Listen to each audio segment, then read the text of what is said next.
Good afternoon, everyone, and welcome to the June 15th, 2020 work session of the Salisbury City Council. We have several items on the agenda tonight, and we're going to start off with Department of Infrastructure and Development Director Amanda Pollock to update us on the discussion that we started last week. Amanda, it's all yours. Good afternoon, everyone. So this is a continuation from last work session to talk about the city's comprehensive connection charges. And essentially the code lays out different charges that we charge people who are hooking onto the water and sewer system for the first time. And we had a consultant look at how we are assessing those charges back in 2018 as part of an overall look at our water and sewer rate plan. And they have made some suggestions. And what I'd like to go over today is just the one-page summary document that I provided. We still provided all the backup, but I'm very conscious that it's a lot of information and it'll probably take us a few times to digest it before we decide what direction we want to go in. So going off of the summary document, there are currently water and sewer capacity fees, which are the fees we talk about the most. They're the fees that tend to get waived. We actually have one on later today for a waiver consideration. People call them impact fees. That's really the fee most developers are thinking about. Those fees were based on, per our code, they're based on a 10-year CIP, a 10-year capital improvement plan. And that's a very difficult thing to create, and it's not something that the council has adopted in recent years. So it's worth looking at a different way to do it.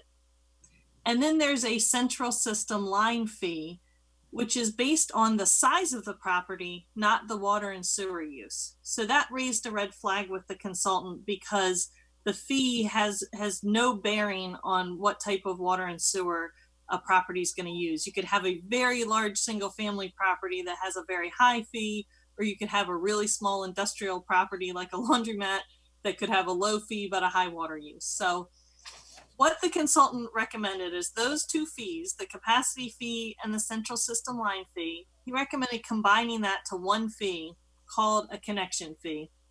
And this would be based on the actual value of the system. So people are buying in to the equity of the system. What is your system worth? The central system line fee was supposed to be kind of buying into that central core of the system. But frankly, it's a little bit irrelevant these days too. It's great over the years. We've had lots of expansions. So this starts clean. Everyone's buying into the system at some level of equity. That's the biggest change. And that's the bulk of the documents. But there were a few other smaller changes that I'll highlight. So the current code calls for a sewer connection and water meter tap fee. And this is a fee when our utilities division of field operations goes in and actually performs the sewer connections. I'm only recommending to clarify the name of that because the other fee would be a connection fee. So I don't want two connection fees. So instead proposing it to be a sewer lateral and water meter tap fee. It's more literal on what they're actually doing. This still gives us the ability to have field ops perform this work. There is also the ability that a homeowner could contract this work directly with a private contractor, in which case we would not get a fee. This fee is really that we are being reimbursed for actual costs. So the only change to the code is really the name.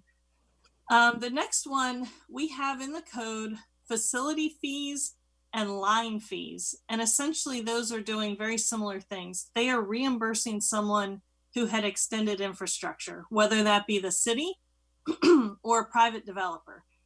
So the name facility fee, the name line fee, it doesn't really mean anything when you say it. It does not automatically tell you what it's used for. So we're proposing to rename that as an infrastructure reimbursement fee.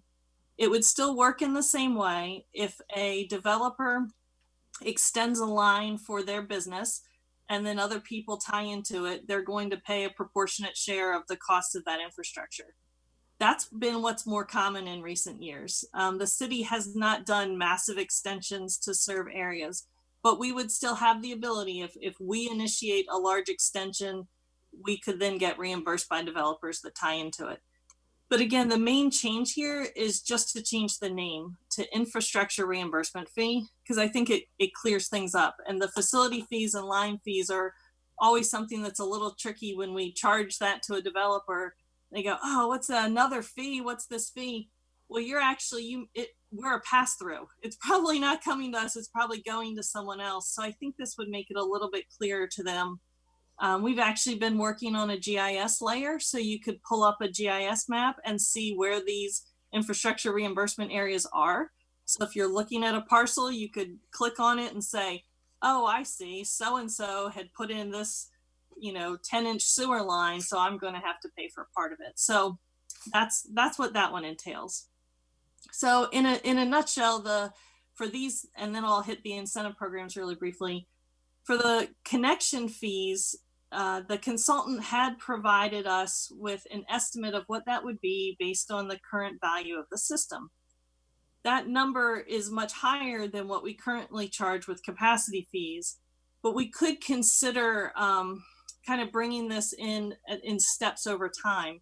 There's nothing saying that on day one we have to pass an ordinance that says you're paying in full equity. If we want to make a conscious decision to step that up, maybe you're buying in at some percentage of the equity initially, and then year after year we would increase it, which is not dissimilar to what we've done with the water and sewer rates. We did not fully implement their whole recommendations because, again, we're looking at the whole of the city. What are our goals? How do we want to encourage development and growth? So that's something to consider when we're looking at this fee and adopting it. But really the first step would be these code changes, which are significant. So we're a ways off from changing the fee structure. We'd have to go through all the code changes first. So the next thing to talk about is the incentive programs. And we have 3 incentive programs currently. This would be to help the city council encourage growth in areas where you want to have growth. And I'm just proposing some minor changes to the code for those incentive areas. So I'll run down those 3 very briefly. The first one is the affordable housing capacity fee waiver. That is already in the code. The change that I would like to see is that I'd like to see that we're making the waiver valid for 2 years and that it's renewable for 2 one-year terms after that. That's the way the development and redevelopment code is written. I think that's a good thing because we have issued some affordable housing waivers on projects that have died. So it would be kind of nice to clean those up and really then what we've issued, we have a good handle on the value of. I also just want to include language that says that waiver is non-transferable. Again, that was in some of the other sections, but it was not here.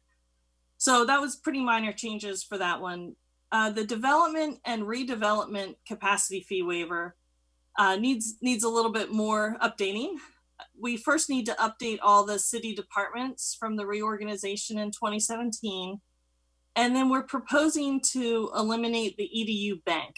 So that program was for 300 EDUs only. We are coming towards the end of that. And again, we'll talk about that later. We have a proposed waiver later on the agenda. But so that is coming to a close based on number of EDUs. We are going to run out. So what we're proposing is to limit the area a little bit more and apply it only to the downtown zoning districts. And they have to meet all the criteria that we had previously established. They're increasing jobs and there's some, a list of criteria. But to eliminate, we had included the entire enterprise zone before. And now we're saying this program is really just for development and redevelopment in the downtown central business district and the riverfront redevelopment districts. The last one to consider putting in the code is the single family permit fee waiver. So this has been around for a few years, but just as an incentive program, so it's not part of the code. And if we do decide to add it to the code, I would recommend that it's for lots that are platted as of the date of the passing of the ordinance so that it's truly for infill. So this is truly incentivizing infill single family, not newly platted single family, but infill single family, which is where we want to see growth. You know, you do want to see growth on existing parcels in the city. So those are the couple of changes to the incentive area that would be coupled with the other major changes. We've put in a draft of what the code would look like, but we had not even started writing the ordinance because, again, it's a lot of information and we wanted to make sure we were heading in the right direction before we started making ordinance changes and comments. So. Thank you, Amanda.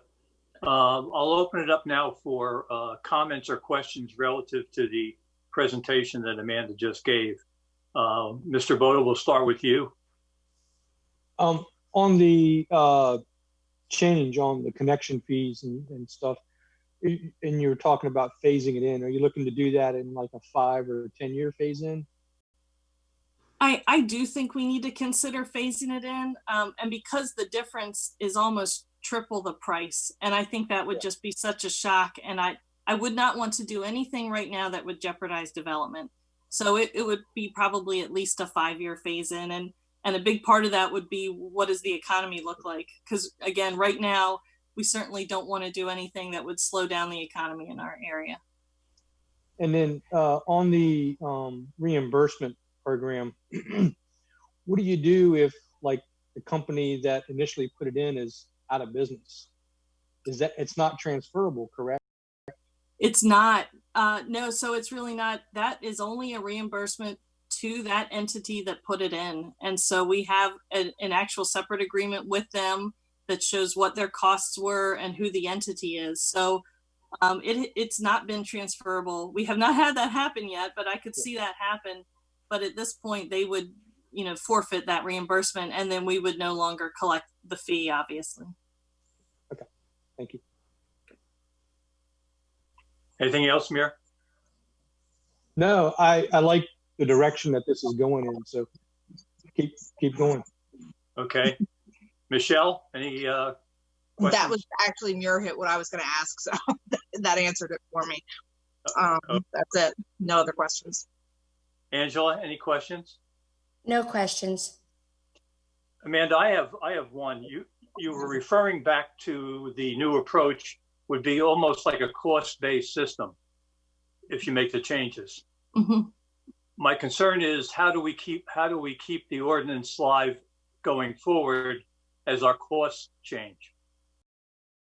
So the way the ordinance is written, none of the dollars are going in. It's the equation, which is essentially the value of the system less any debt or grants divided by the capacity. And so that can change over time. Now, and it's different for water and sewer. Now, our wastewater capacity is not changing anytime soon. We just upgraded the plant. Right. But water system with a new well coming online, that could be something when we have a major occurrence and a major new improvement, we'll have to reevaluate the value of the system and the capacity. So ideally, this will be part of the annual budget process when we set the fees.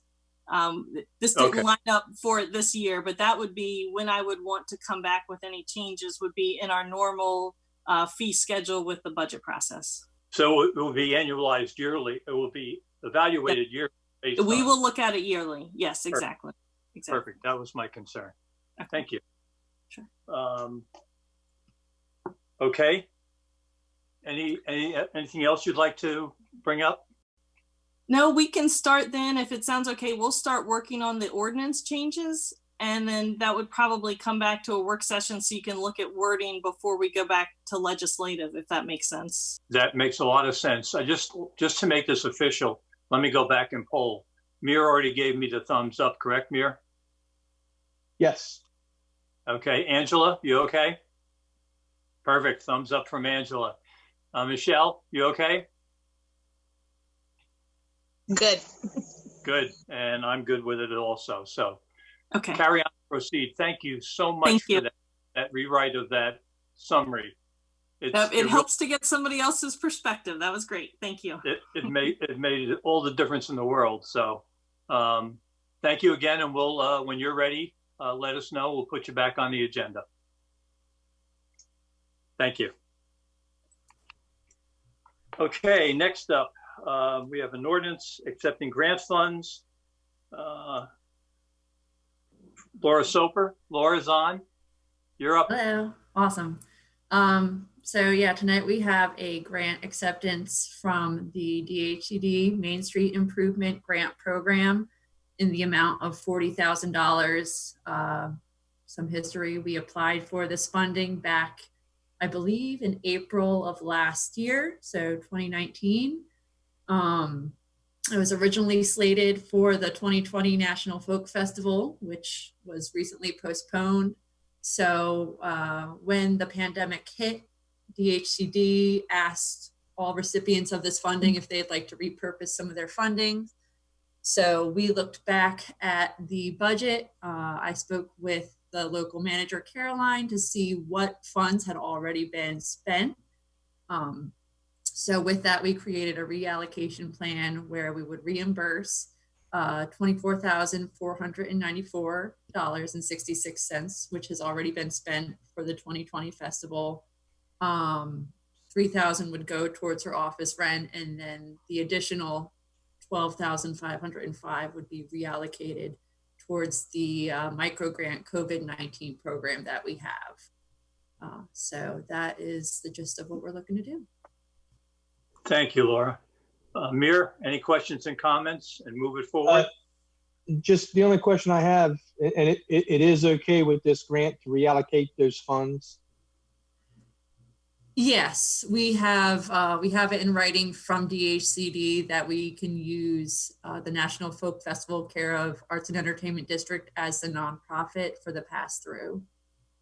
Okay. And then we sign a separate MOU with A&E allowing that. Okay. All right. Thank you. Thank you. Michelle? Sounds great. I think this is an awesome idea. Okay. Angela? No questions and move it forward. Thank you very much. We'll put this on the agenda. Laura, thank you very much. Don't go anywhere because you're up next. We now have a ordinance accepting a donation from Delmarva Power.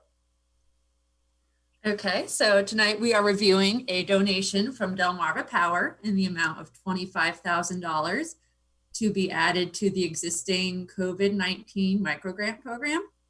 Delmarva Power approached the city with interest in providing funding to help businesses that were negatively impacted by COVID-19.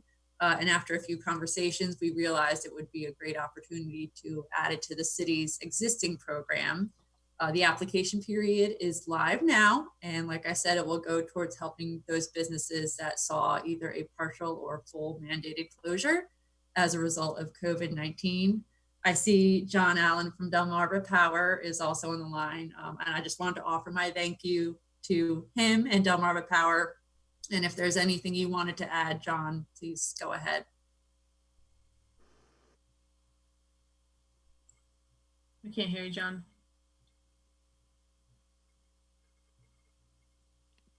Can you hear me now? Yes. Yeah. Okay, thank you. I really didn't have much more to add other than thanks to Ms. Soper for engaging us. We were struggling a little bit trying to figure out what organizations were out there to be able to assist small businesses in our community. And I guess it was about 2 weeks ago at one of the COVID task force meetings that the mayor at that time talked about the grant program, and I thought that was a fantastic opportunity because I was actually pulling my hair out, you could say, trying to figure out how could we get this funding into the community, into the hands of small businesses. So I'm here to answer any questions. One thing I will say is that this funding is not coming from customers' bills. This is actually shareholder money that we're using. So you might get a question about, are my bills going to be raised because of this donation? Absolutely not. It is coming from shareholders. So John, yes, sir. Jack, thank you very much. You've always been a positive force in our area. And we really appreciate Delmarva Power and helping out our small businesses, because those guys and gals took a big hit. And hopefully all of them will come back. And because of what you've done, it will assist us in helping them get back on their feet. So thank you. Thank you, Mr. President. Glad we can help. But if anyone has any questions, I'll gladly answer. Anybody have any questions, Mir? No, just very much appreciate the support of our local businesses. Thank you. Angela? Questions? Thank you dearly. Michelle? No questions. Just, yeah, thank you very, very much. There's going to be some really appreciative business owners. Thank All right. you. And many thanks to, again, to Laura Soper for all of her help and assistance in helping us work through this. Thank you. Thank you. Okay, we will move that forward then. Next on the agenda is acceptance of Chesapeake Bay Foundation grant for a tree canopy study. Director Amanda Pollock is back up. Yes, and sounds like you're getting a lot of money today. This is great. I love it. I love it. So this is a grant through the Chesapeake Bay Foundation, and I'll give you a little bit of background. You're aware that we're part of the Healthy Waters Roundtable working group, and we were one of 6 jurisdictions to share a circuit rider for stormwater projects. We're in our 3rd and final year, and the program is winding down. And as part of the program, the National Fish and Wildlife Federation had provided a large amount of money that was supposed to be shared amongst all jurisdictions to implement some study, design, or project. And so we were allocated $70,000 this year, and we were to hire a consultant to do, by our choice, a tree canopy study. And I should mention Alyssa Hastings is on, our sustainability coordinator, if there's any questions for her when I'm done. This will help us with our Tree City program and some of the other tree initiatives we're working on. So we had recently, as you all know, hired some new vendors under our stormwater support contract. So we utilized one of those vendors, Biohabitats, to look at what could we do with a tree canopy study. We really want to look at how much area do we have in the city limits that has good tree coverage? What should our goal be? How much do we want to increase that by? Where do we want to increase that? What type of species? And part of that is, what species do we have now? Do we want to continue with those species? What diversity do we want to have? And also planning for things like sea level rise. If there's areas in town that are prone to flooding, what types of trees should be in those areas and parks?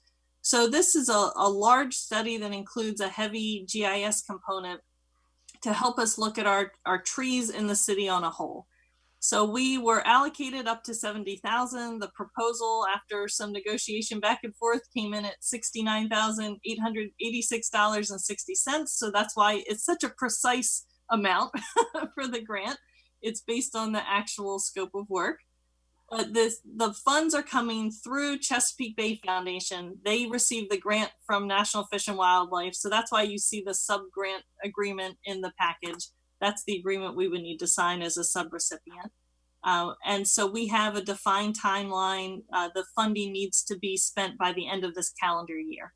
So we're looking to get started after all these approvals would be getting started in late July. And the consultant is aware of the shortened timeline. So they're prepared to jump on it when all the approvals are in place. Okay, thank you, Amanda. Questions or comments, Michelle? No questions. It sounds great. Okay. Angela? No questions. It's a fantastic project, and move forward. Thank you. Mr. Boda?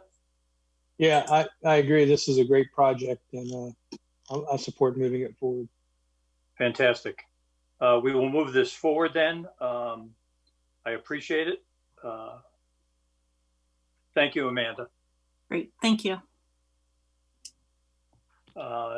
Next on the agenda is an ordinance authorizing the mayor to enter into a contract with the Bureau of Justice Assistance for the purpose of accepting grant funds in the amount of $15,000 and approving a budget amendment to the FY 2020 grant fund to appropriate funds for offsetting remote camera equipment. And who's giving the, Colonel, are you going to handle this one? I can do, sir. Good afternoon, everybody.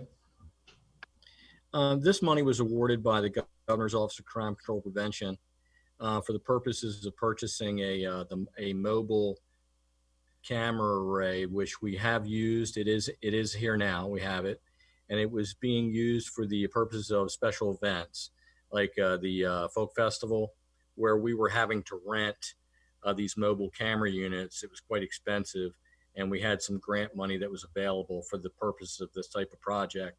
And we'll be able to get multi-year service out of this. It's an IP-based remote camera array.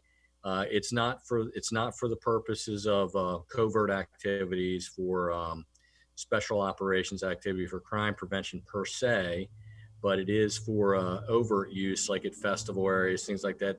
Also to be used for provide crime prevention or EMS for just overview of any kind of issues that we may have. But it's for it's one of those type of camera arrays that it's there. You can see it. It's right there in front of you. It's not cameras that are secreted anywhere. It's on a trailer, 360-degree view, and to be used for special event type activity.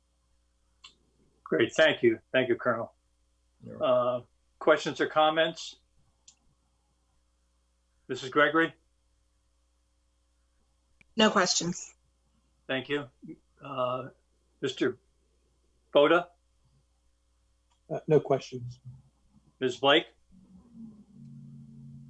No questions. And I have no questions as well. We'll move it forward. Thank you, Colonel, for bringing that to us. Last item on the agenda. Hey, Jack. Yes. You missed one. I did miss one? Yeah, they. Oh, yeah. Amanda had another one. I got it. I'll come back to it. Thank you, Mr. Boda. I appreciate it. Well, let's go back to the one that I missed. I apologize. We have a additional capacity fee waiver request for 206 East Market Street, Block 16 and Beer Garden. Director Amanda Pollock has that one, and I don't know how I missed this one. No problem. You'd heard enough of me. I get it. I didn't miss. So this is a capacity fee waiver request, and this is part of the incentive area that we have downtown with the bank of 300 EDUs. And this is for the Lot 16 development. And the developer, Brett Davis, recently reached out because now he's purchased the property next door to Lot 16, which is known as the Salisbury Green. It was going to be a beer garden. So he's redoing his plans to incorporate the apartments and a beer garden. And he now needs a higher capacity waiver request, essentially. So we had previously waived 37 EDUs back in May of 2019. His current request is for 56, so it's an additional 19 EDUs. Right now, we have used or allocated 252 EDUs, so we have about 48 left. So we do have enough for this 19, but this is where I was saying earlier, we're running out. we're coming to the end of that bank of 300. But essentially, I do recommend proceeding. This does meet all the necessary criteria. It is in the central business zoning district. It is not affordable housing, and it complies with the other criteria that we have. So the ordinance, or I'm sorry, the resolution is written for the additional 19 EDUs. Gotcha. And my math isn't that good. How many do we have left? Not many. Oh, yes. Okay, let's see. Hold on. Right, if this gets approved, we would have 28.4 left. So yeah, that's not a lot. Okay. We might want to, if we go with the changes, we're talking about probably a year away. Yeah, it is something worth considering if you're comfortable removing that bank, the quantity. That's something to consider doing faster if you want, or we can see how requests come in. I'm not sure what other abilities you have to waive that number, but we're definitely bumping up onto it, which is great because this started out slow and it's really picked up in the last couple of years. Yes, it has. Mrs. Nichols, I think we should probably put this on the next work agenda. We can have a little bit of a discussion. I don't want to hit everybody cold now and try to get into it. So, but I think it's something we definitely should look, at least to bridge us from the time that we run out until we get the new system set up. Okay, thank you. Okay, now I like getting money, so that's why I guess I skipped right to the grant funds. We have an ordinance to accept grant funds from the Maryland State Office of Crime Prevention, Youth, and Victim Services in the amount of $24,200. And Colonel, you're going to take that one again? Yes, this was a grant that we SPD applied for. This was the first time this grant that we noticed was being offered by the Governor's Office of Crime Control and Prevention for the purposes of retention of officers. So what we did was we looked at the categories where we tend to lose officers. There's basically two groups. One is the 3 to 5 year group, and the other is the 6 to 8 year group. Between the two groups, it totals about 27 officers currently. And what this will allow for us to do is, through the Governor's Office, is provide $1,000 retention bonus for those officers in the 3 to 5 year category, and $800 for those in the 6 to 8 year category. As a side piece, working through the legal department, we also developed a contract with the officers that would benefit from this grant to agree to remain with the City Police Department for a period of 1 year upon receiving those funds. Now, some of those officers, and particularly the officers in the 3 to 5 year range, are already under contract, under our 5 year contract. This would be another enhancement to receive these funds to keep them with us for an additional time. Okay, thank you. Questions or comments, Mr. Boda? Nope. I'm okay to move this forward. Thank you. Ms. Blake? No questions, and move it forward, please. Thank you. Mrs. Gregory? No questions. Thank you. Move it forward? Yes. Good. Okay, we'll move this forward. Thank you very much, Colonel. Appreciate it. And thanks, sir. Thank you. Before we adjourn the work session and go into a special meeting, any remarks for the good of the order or comments at this time? Mr. Boda? Yes, a couple of things. I'm gonna send something to Mark. We've discussed this briefly offline. Around the country, in many cities, they're looking at reforming some actions or some things within the law enforcement community. And one of those is the practice of dynamic entry or no-knock warrants. And I think there's Louisville is one city that has limited to the scope of those. And those are typically now, what they passed is they're used in murder cases, kidnappings, capital offenses, and it's a very limited scope. This increases officer safety. It increases the safety of people on the other side of the door. So this is something I would like to discuss at the next work session, and I'll provide the information to Mark so we can draft an ordinance. And probably want to title this, make Salisbury a Fourth Amendment sanctuary city in fulfilling our role and our oath to defend the Constitution. Thank you, Mr. Boda. Ms. Nichols, can you put that on the next agenda, please? And anyone else remarks for the good of the order? Ms. Blake, If you're healthy, please give blood. We need blood. Our region needs blood desperately. ditto that.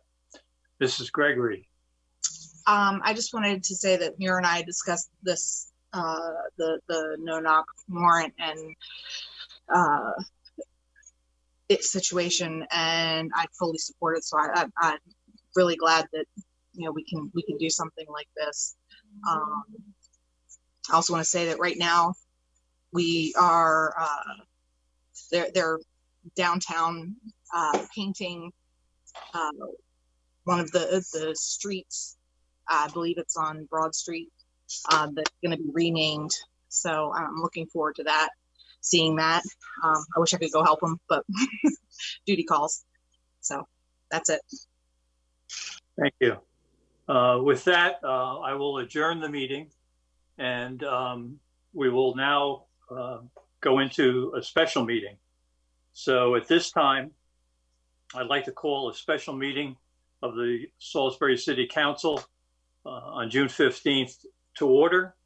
And I would like to observe a moment of silent meditation.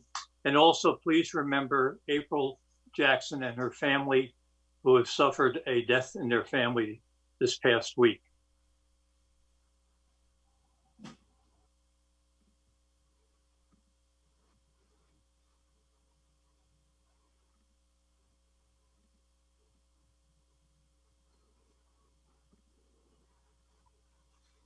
Thank you very much. At this time, I'll entertain a motion and a second to adopt the legislative agenda. So moved. Second. Mr. Boda, Ms. Blake. All those in favor, please signify by saying aye. Mr. Boda, Aye. Ms. Blake, Aye. Mrs. Gregory, Aye. and the chair votes aye. The vote is 4-0.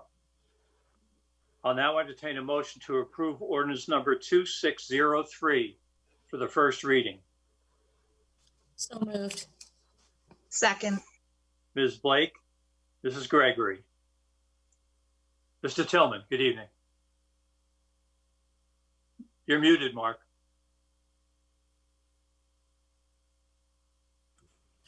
Thank you.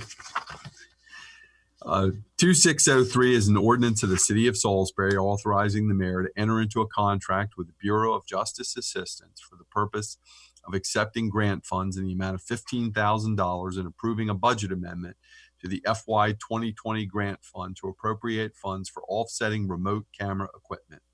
Whereas the Bureau of Justice Assistance has an Edward Byrne Memorial Justice Assistance Grant Program, and whereas the purpose of the JAG program is to provide states, tribes, and local governments with critical funding necessary to support a range of program areas, including law enforcement, prosecution, indigent defense, courts, crime prevention, education, corrections, and community corrections, drug treatment and enforcement, planning, evaluation, technology improvement, and crime victim and witness initiatives, and mental health programs and related law enforcement and corrections programs, including behavioral programs and crisis intervention teams.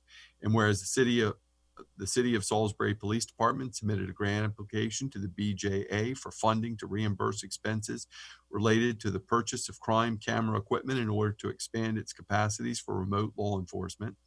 And whereas the BJA has awarded the Salisbury Police Department fund the amount of $15,000 for reimbursement of expenses actualized in acquiring remote camera equipment, and whereas the Salisbury Police Department has purchased remote camera equipment for a total of $23,107.68, and whereas all funds allocated shall be used to reimburse the funds utilized to purchase the aforementioned remote camera equipment necessary to expand the remote enforcement operations of the Salisbury Police Department. And whereas the Salisbury City Charter prohibits the city from expending funds not appropriated or authorized by the City Council, and whereas appropriations must be made upon the recommendation of the mayor and approval of 4/5 of the council, now therefore be it ordained by the City Council of the City of Salisbury that the City of Salisbury accepts grant funds in the amount of $15,000 and authorizes the mayor to enter into a contract to accept said funds as outlined above, and be it further ordained that the city's fiscal year 2020 grant fund budget be and is hereby amended with an increase in the FY20 Burn Memorial JAG revenue account by $15,000 and an increase in the 2020 Burn Memorial JAG expense account by $15,000. Thank you. Any questions or comments? Mr. Boda, None. Ms. Blake, None. Mrs. Gregory? No questions.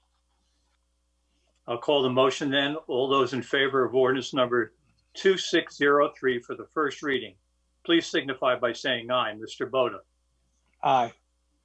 Ms. Blake, Aye. Mrs. Gregory, Aye. and the chair votes aye. The vote on ordinance number 2603 is 4-0.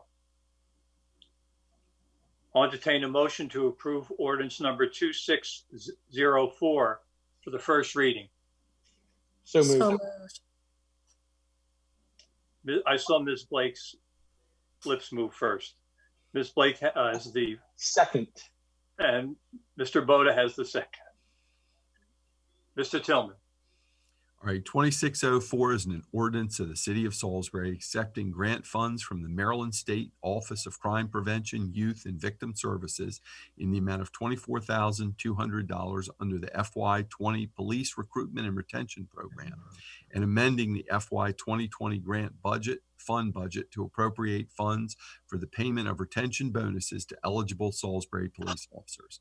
Whereas the Office of Crime Prevention, Youth, and Crime Victim Services has awarded the Salisbury Police Department $24,200 for the purposes of police retention, and whereas the Salisbury Police Department has identified officers in 2 categories who will benefit from this award based on tenure, and whereas 13 officers with 3 to 5 years of service to the City of Salisbury will receive $1,000 as a retention incentive, and whereas 14 officers with 6 to 8 years of service to the city will receive $800 as a retention incentive, and whereas it is the desire of the Salisbury Police Department that this incentive, along with other incentives that Salisbury Police Department already has in place, will encourage officers to remain employed with the City of Salisbury, and whereas appropriations necessary to execute purpose of this grant must be made upon the recommendation of mayor and approval of 4/5 of the council of the City of Salisbury. Now therefore be it ordained by the City Council of the City of Salisbury that city accepts the aforementioned grant funds to be spent as outlined in the underlying grant agreement connected thereto, and be it further ordained by the City Council of the City of Salisbury that city's fiscal 2020 grant fund budget be and is hereby amended as follows. Increase the GOCCP revenue account by $24,200 and increase the salaries bonus expense account by $24,200. Thank you, Mr. Tillman. Questions or comments? Mr. Boda? No questions. I'm just hopeful that this can, one piece of the puzzle to help retain good police officers. Thank you. Mrs. Blake? No questions. Thank you. Mrs. Gregory? No questions. No, I agree with Mr. Boda. I hope this contributes to the our ability to retain good officers. I will now call the motion. All those in favor of ordinance number 2604 for the first reading, please signify by saying aye. Mr. Boda? Aye. Ms. Blake? Aye. Mrs. Gregory? Aye. And the chair votes aye. The vote in favor of ordinance number 2604 is 4-0.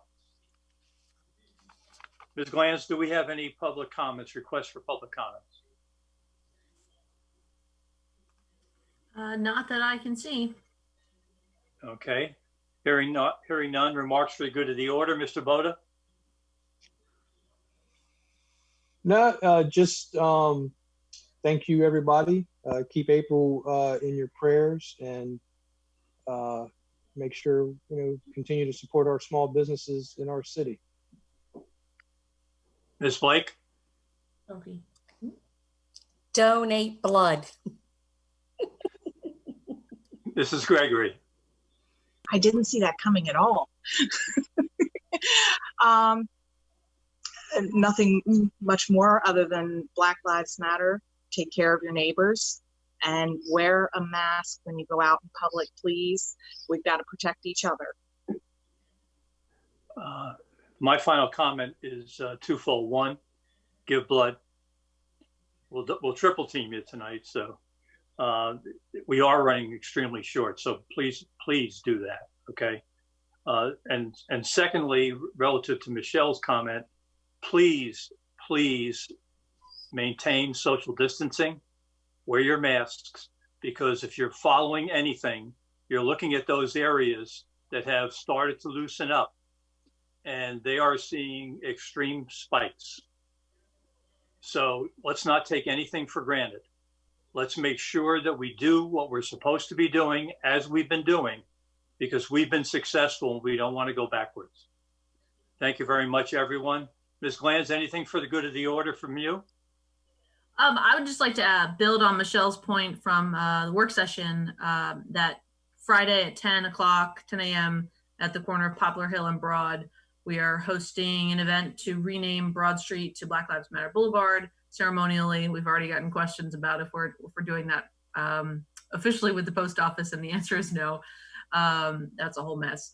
And we're also working on a community mural, and that's starting tonight. And there's opportunities for folks to get involved and paint a piece of that, paint a piece of history. So I invite you all and the public, and hope you can join us for a really special event. Thank you very much. If there is no other business, we are adjourned. Thank you, everyone.